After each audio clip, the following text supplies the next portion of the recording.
Okay, so what I want to do here is to share with you a little tip that you can use when working with GUI interfaces in Unity projects. Now, as you may remember, Unity 4 does not ship with any GUI interface features that allow us to build user interfaces using interactive tools and visual feedback.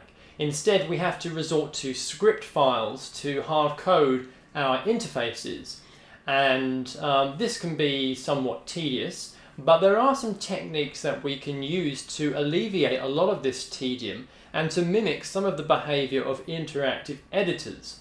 Now, to do this, we have to use several techniques. For example, we can use execute in edit mode to get live feedback.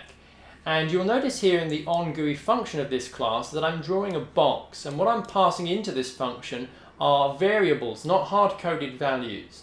Now these variables are marked as public variables of this class, and there are three of them. There's a public rect property, a GUI content, and a GUI style. And we can edit these values using the object inspector and get live feedback. Now let's take a look at that in action. I'm going to minimize mono develop, and I'm going to create a new object in the scene by choosing game object create empty. I'm going to drag and drop our script file onto the game object. I didn't quite drag and drop that properly. Let's drag and drop it here. And you can see in the object inspector that we have this GUI control component. Now if I switch over to the game tab, you won't see anything just yet. But now let's move over and open up the content tab here. And I can type in some text value for that. So let's type, hello, this is a box.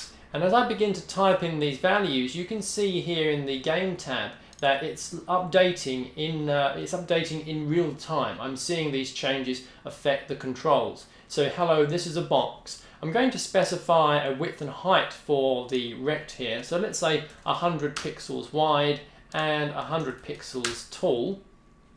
Let's open up the style components. Now I can even begin to change the style for this text. So let's say I open up the normal mode and I set the text color to, let's say, red.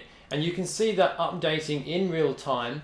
And again, if I wanted to adjust the position of this box, I can just begin to change the values here for the rectangle component. So I'm sliding this along on the x-axis. If I wanted to change its y position, I can change the y value as well.